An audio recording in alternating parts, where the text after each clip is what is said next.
Social మీడియాలో అశేష ప్రజాదరణ పొందిన యువకులు ఫోక్ సింగర్స్ తెలంగాణ రాష్ట్రంలో వేలల్లో ఉన్నారు.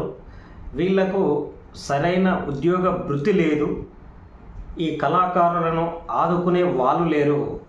దీనికి కారణం రాజకీయ నాయకులు తన అవసరాల కోసం ఒకటో రెండో వాళ్ళతోని పాటలు రాయించుకొని వాళ్ళకు కావాల్సిన ప్రచారాన్ని పొంది తర్వాత ఆ కళాకారులను పూర్తిగా పక్కకు పెట్టడం వల్ల వాళ్లకు డైలీ వారి ఖర్చులు కూడా వెళ్ళడం లేదు. వాళ్ళ జీవితాలు అనేవి దుర్భరంగా తయారైనవి.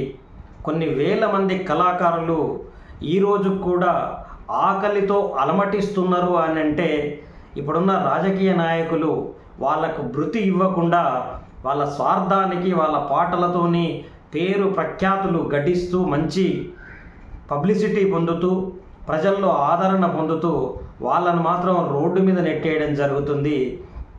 ఇది తెలంగాణ రాష్ట్రంలో గత ప్రభుత్వం కూడా చేసింది. గత ప్రభుత్వం చేసిన దానికంటే 10 రెట్లు ఎక్కువగా ఇప్పుడున్న ప్రభుత్వం కళాకారుల మీద దండయాత్ర చేస్తుంది. వాళ్ళు ఆకలితో అలమటిస్తున్నారు. ఎక్కడో కొంతమంది స్వార్థపరులు కళాకారులలోనే కొద్దో గొప్ప వాళ్ళ స్వార్థం వల్ల వాళ్ళు ఆర్థికంగా నిలదొక్కుంటున్నారు.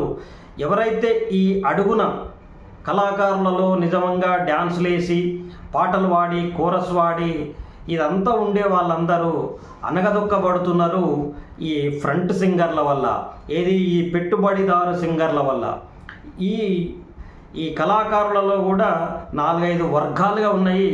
ముఖ్యంగా ఎవరైతే ప్రొజెక్ట్ అవుతారో అడుగున ఉన్న వాళ్ళని ఎదగనీయకుండా తొక్కే ప్రయత్నం ఇదని చెప్పి కావాలని వాళ్ళ కష్ట సుఖాలను వాళ్ళ కడుపు కోతల గురించి ప్రభుత్వాలకు తెలవకుండా ప్రభుత్వంలో ఉన్న అధికారులను ప్రభుత్వ ఎమ్మెల్యేలు ఎంపీలు మొదలైన రాజకీయ నాయకులను మభ్యపెడుతూ తమ కళాకారులను చెప్పు చేతుల్లో పెట్టుకుంటున్న ఒక వర్గానికి బుద్ధి చెప్పాల్సిన అవసరం ఉంది.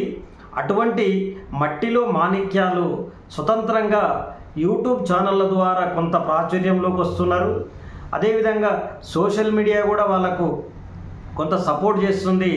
దీనివల్ల చాలామంది తెలంగాణ కళాకారుల జీవితాలలో వెలుగులు వచ్చినాయి.